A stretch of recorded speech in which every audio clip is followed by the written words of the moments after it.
Welcome everyone to the Lofi Poli Sci podcast. I'm your host, Michael Pickering. That's right, Lo-Fi's and low fidelity, low quality, in your face, messy as can be global news show. Here we're going to talk about that famous question: what's going on in the world today? I hope everybody's ready because it's Messy Monday. That's right, it's that Fast Cap Weekend Recap. Messy Monday's Weekend Recap will bring you 10 fast-paced headlines from across the globe, and then a piece of humanity to send you on your way for the week. So let's get messy. The news fresh off the press. Our first three stories all come from Reuters World News. Our first story from London and Washington, D.C. Interpol issues wanted notice for wife of U.S. diplomat sought over fatal UK car crash. ITV. Interpol is the international criminal police organization with 194 member countries that supplies support to police agencies across the globe. They did not issue an arrest warrant, as they do not do this. Rather, they have issued the notice for the UK.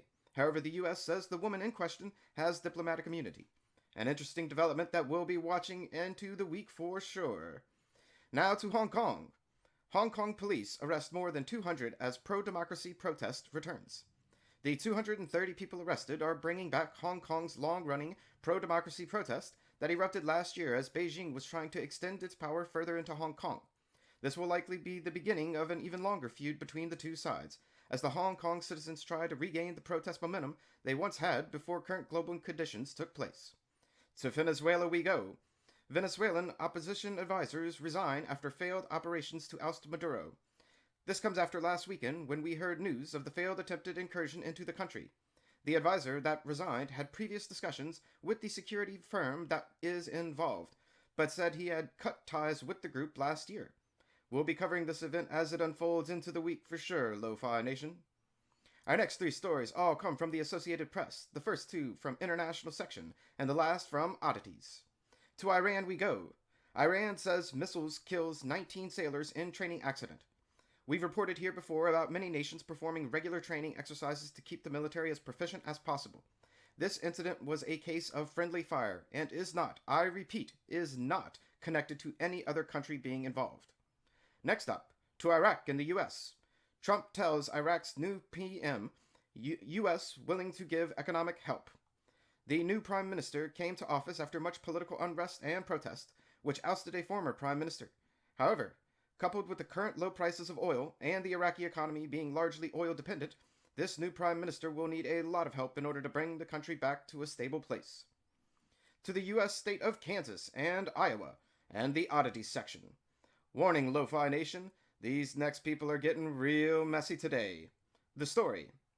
Man who sought trial by combat now wants ex-wife evaluated. Trial by combat? Where are we, the Roman Colosseum? The details of this case aren't of interest to a global news show.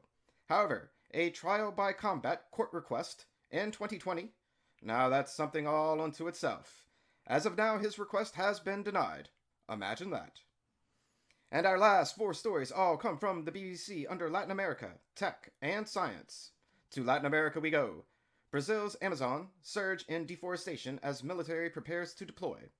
That's right, apparently illegal logging in the country has risen 55% since the beginning of 2020, and the president of the country has ordered the military to respond. This is an interesting turn of events considering the president is generally pro using resources from the Amazon. For the next story, we travel to Singapore and the tech section. Robot dog enforces social distancing in Singapore park. I'm not sure you need any more of my own words on this subject, Lo-Fi listeners. Just go and watch the video if you please. It's somewhat of an amusing take on dealing with current global conditions. To Science. Longer overlap for modern humans and Neanderthals. This new study dated Homo sapiens remains in Bulgaria to 46,000 years ago, meaning our species and Neanderthals coexisted in the region an additional 2,000 years more than scientists previously thought. Just some fun sciencey facts for you out there today. And our last story going to Latin America and throwing something at you that we've never covered here at Lofi Poli Sci, and that's sports. The story. Skateboarder 11 lands record 1080-degree turn. That's right, Lo-Fi Nation. An 11-year-old Brazilian boy set the new world record in making 3 consecutive 360 turns in a row in midair on a vert pipe. That's amazing, my friends. We here at Lofi Poli Sci love skateboarding, and it's likely the only global sports news you will ever hear us talk about. And that's a brief snapshot of what's going on in the world today. Please write in with your questions, comments, and requests of countries for our new segments too. Lofi Poli Sci at planetmail.com. That's Lofi, L-O-F-I, Poli, P-O-L-I, Sci, S-C-I, at planetmail.com. Let me say thank you so much for listening. Stay safe, wash those hands, and I'll see you on the next episode of the Lofi Poli Sci podcast. Pickering, signing off.